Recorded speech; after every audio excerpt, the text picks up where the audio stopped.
Nous sommes de retour sur notre plateau, toujours en compagnie de M. Akosu, psychologue des organisations et du travail, qui nous parle aujourd'hui du comportement nocif de nos collaborateurs sur notre lieu de travail et comment arriver à gérer ces personnes. M. Akosu, à présent, nous allons évoquer les solutions. Quelles sont les solutions pour pouvoir gérer nos collaborateurs au comportement nocif sur les lieux du travail? En gros, il y a deux catégories de solutions. Des solutions, disons, entre griffes matérielles, des solutions immatérielles. Les solutions matérielles, c'est que on va commencer par isoler à peu près la personne au comportement nocif. Ça ne risque pas de renforcer ce comportement vu qu'il n'est plus en interaction avec les autres? Non, pas forcément l'éloigner ou l'isoler complètement, mais faire en sorte qu'il ne soit pas en contact avec plusieurs personnes pour que le problème ne soit plus expansif. Voilà. Donc, on va l'isoler, ça veut dire on va attribuer des projets maintenant par rapport à des groupes restreints. On va organiser le milieu du travail, l'espace. Si c'est un bureau paysager, ce qu'on appelle souvent les open office ou les open space, voilà. Donc, on va faire en sorte qu'ils ne soient pas peut-être à l'entrée pour être en contact avec tous ceux qui rentrent. Puis à force de voir plusieurs personnes, s'il est agressif, il va commencer à un moment donné de la journée à agresser les gens. On va organiser des réunions de telle manière que tout le monde ne soit pas obligé de participer. On va organiser, revoir les attributions pour le mettre un peu moins en contact avec beaucoup de personnes. Là, surtout ceux avec qui il a déjà des antécédents. Là, ça risque de chambouler l'organisation interne de la structure. Oui. À cause d'une seule personne. On peut le faire. On peut le faire si on estime que la présence de cette personne est quand même importante. Bénéfique pour la société. Pour la société. Ça, c'est la première catégorie de solution. L'isolement. L'isolement. La deuxième, mais ce n'est pas très efficace. Comme vous l'avez évoqué au début, l'isolement, ce n'est pas très efficace. Donc, la deuxième catégorie, ça fait un ensemble de 4 mesures. La première mesure, c'est comprendre comment on est arrivé à ces comportements. Comment le travailleur est arrivé à afficher ces comportements. Ça veut dire comprendre le comportement. Pour comprendre le comportement, il y a une technique qu'on appelle l'écoute active. D'accord. L'écoute active. C'est-à-dire, maintenant, faciliter la parole à celui qu'on veut écouter pour qu'il puisse vous dire ce qui lui est vraiment intime. Pour que vous puissiez comprendre pourquoi il affiche ainsi. Donc, cela va vous amener à savoir peut-être que c'est lié à sa famille, c'est lié à des raisons externes à l'entreprise ou personnelles à lui. Cela va vous amener à savoir que c'est peut-être au sein de l'entreprise. Maintenant, si ce sont des raisons liées à lui personnellement, il va falloir l'adresser à un spécialiste pour l'aider. C'est-à-dire un psychologue? Un psychologue, par exemple. Ou en général, des gens qui s'occupent des problèmes des autres, comme on a l'habitude de le dire. Voilà. Un psychologue, par exemple, l'adresser ou bien le confier à votre service médical. Il saura quel spécialiste peut l'aider pour arriver à bout de ces problèmes. Si c'est vraiment, vous avez constaté que ce sont des problèmes qui lui sont personnels. Maintenant, quand c'est lié à l'entreprise, ça veut dire qu'il faut voir, il faut arriver à identifier ce qu'il vous a dit. J'ai été frustré par telle attitude de tel collègue, ou j'ai été frustré parce qu'il y a eu telle promotion, j'ai subi telle injustice, etc. depuis plusieurs années. Donc, ça va vous ouvrir les yeux sur certaines attitudes ou certaines décisions qui ont engendré ces comportements toxiques au niveau du travailleur. Ça, c'est la première mesure dans la solution immatérielle. La deuxième mesure, c'est, après l'avoir compris, on va lui rappeler. Il y a certaines personnes qui ne sont pas conscientes de ce qu'ils sont en train de faire. Donc, on va lui rappeler que vous êtes en train de faire telle chose, telle attitude, c'est contraire à notre règlement intérieur, c'est contraire à notre statut. En ce moment, si la personne n'est pas consciente de ce qui est il est en train de faire, qu'elle est en train de faire. Ça lui ouvre maintenant les yeux. Ça lui ouvre maintenant les yeux et peut changer d'attitude. Il peut changer d'attitude. La troisième chose, c'est que là, il faut manier le bâton. C'est-à-dire, on lui dit, si vous ne continuez pas à vous comporter de telle manière, vous n'aurez pas de promotion.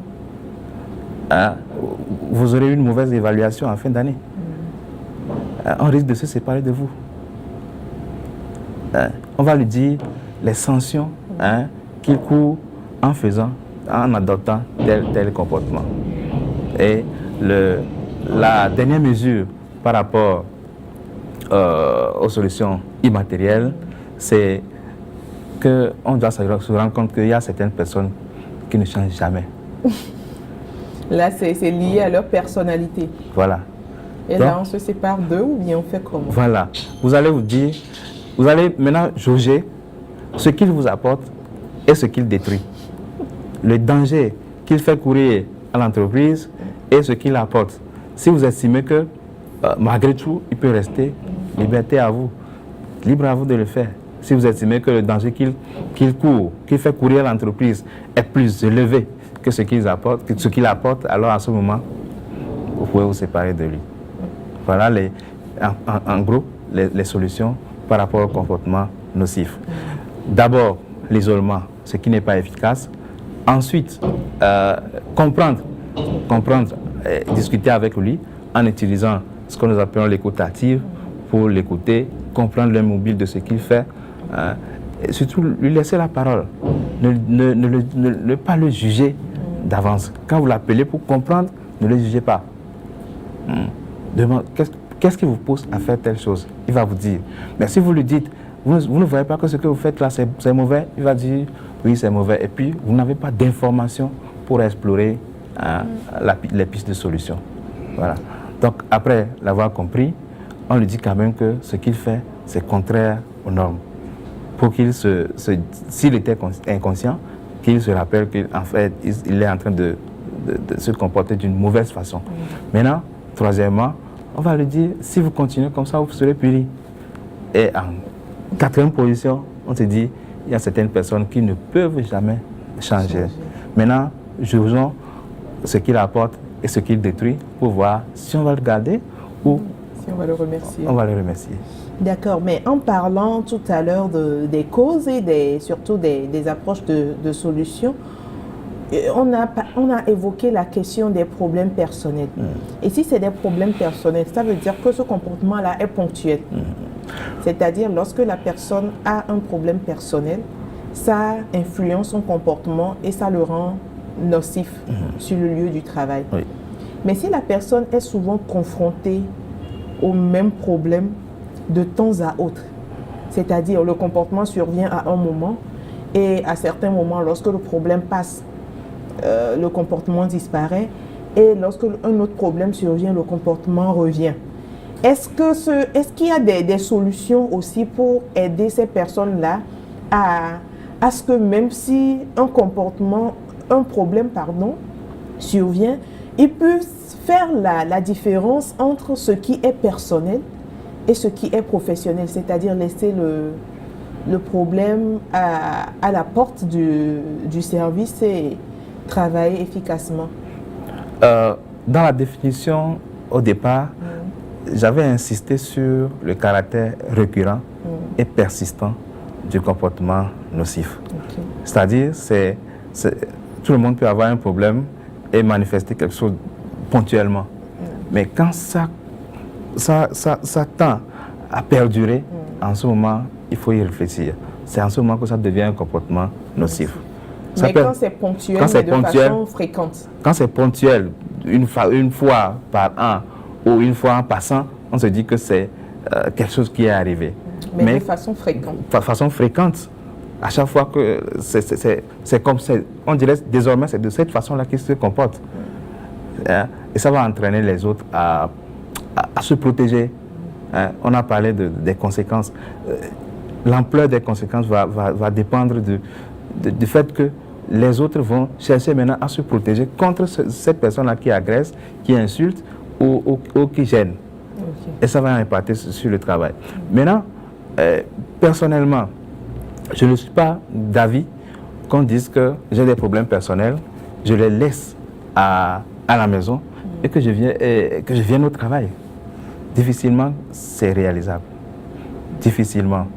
C'est pourquoi on doit avoir l'effort de temporiser un peu pour que le problème personnel n'affecte pas notre productivité au travail. Il y a un aspect de la gestion des ressources humaines qu'on appelle le soutien des travailleurs en difficulté. C'est-à-dire le soutien de la personne quand il a des problèmes personnels. Il lui est difficile de laisser ses problèmes à la maison et de venir travailler. Alors quand il a des problèmes, on constate qu'il n'est plus comme avant, on s'approche de lui pour comprendre, pour voir est-ce qu'on peut faire quelque chose. Et qui le fait, ce soutien consistant? Il peut y avoir le service social de l'entreprise, ou carrément les services de ressources humaines. C'est leur activité. C'est leur activité de soutenir les travailleurs, que ce soit un problème personnel ou un problème au travail. La séparation entre la vie au travail et la vie personnelle n'est pas étanche. Difficilement, on arrive à oublier les problèmes à la maison et venir travailler normalement. Difficilement. Alors il faut un soutien du travailleur en difficulté à la maison ou qui a des problèmes personnels.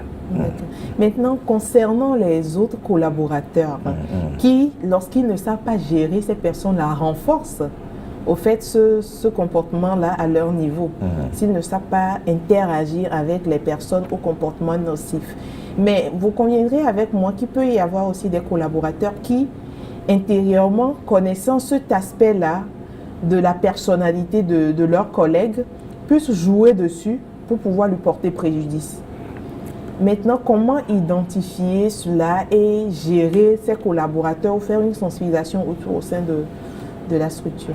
J'avais dit tout à l'heure que les gens vont chercher à se protéger contre la personne au comportement nocif. Et en cherchant à se protéger, à un moment donné, il y a une certaine contamination. Il dit, désormais, quand il m'agresse, je l'agresse. Quand il m'insulte, je l'insulte. Vous voyez que le comportement là se répand dans la structure. Mais moi, je parle de l'aspect où, supposons que nous travaillons dans une même société. Voilà. Je sais que vous, Monsieur Akosu, vous avez un comportement toxique lorsqu'on agit de telle manière vers vous. Oui. Et peut-être que je suis en train d'envier votre poste. Du coup, je vais agir de cette manière vers vous pour que vous réagissez de la sorte et de fil en aiguille, vous pouvez perdre votre emploi. Oui. Maintenant, comment le gestionnaire des ressources humaines ou le directeur de la structure peut arriver à identifier cet aspect de la chose et pouvoir gérer? Ce n'est pas parce que je suis agressif que à chaque occasion, j'ai tort. Ce n'est pas parce que j'insulte les gens qu'à chaque occasion, j'ai toujours tort. Peut-être dans la recherche des solutions ou dans la gestion des conflits qui m'opposent à vous, le manager va tenter de nous écouter quand même. Parce que je suis mauvais, alors tous ceux qui m'approchent, ceux qui ont des problèmes avec moi, ils sont sains, et moi je suis toujours mauvais. Non. Il va tenter quand même de comprendre qui a tort dans cette situation. De telle manière que si vous vous comportez d'une manière pour porter préjudice à moi ou à mon poste, ça doit être découvert. D'accord. Et si c'est le directeur de la structure qui a un comportement nocif, quel conseil pouvez-vous donner à ses collaborateurs pour pouvoir gérer ce problème? Parce que nous savons que dans nos structures, les directeurs, ils ont toujours le dernier mot. Pour pouvoir gérer ou du moins interagir avec ce directeur au comportement nocif. Oui, et il s'agit d'abord, pour les cadres, c'est rapidement, ça se répand rapidement. Parce qu'il y a la question d'exemplarité. C'est-à-dire? Le travailleur tient pour modèle son chef.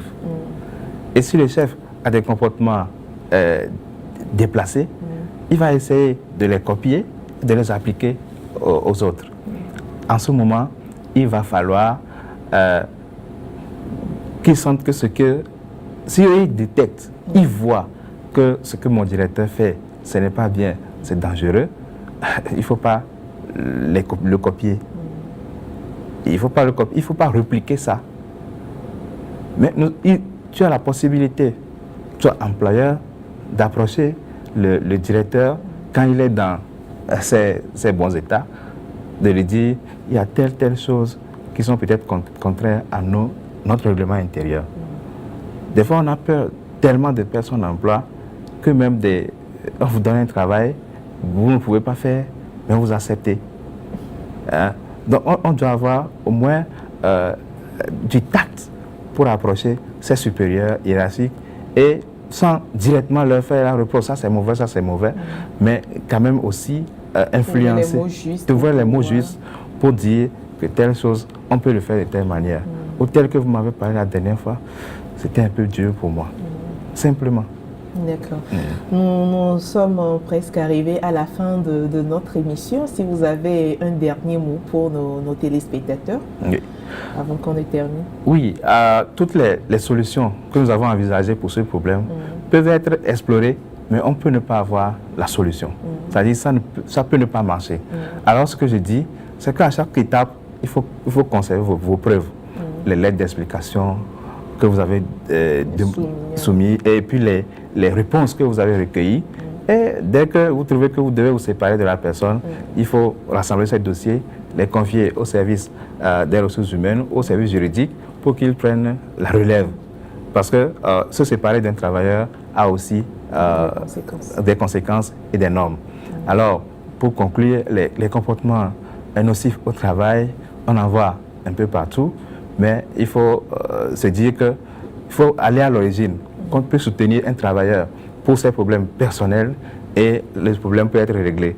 On peut voir dans l'entreprise s'il a été victime de frustration, gérer cette frustration pour régler le problème de comportement nocif. Merci beaucoup, Monsieur Akosu, pour avoir répondu favorablement à notre invitation. Nous espérons que vous serez toujours avec nous chaque fois que nous vous ferons appel pour profiter de vos connaissances. Chers téléspectateurs, nous sommes arrivés à la fin de notre émission de ce jour. Nous espérons que vous avez retenu les conseils et les astuces qui nous ont été fournis par notre psychologue du travail et des organisations, M. Akosu Komlon. Nous vous donnons rendez-vous en début du week-end prochain pour un nouveau numéro.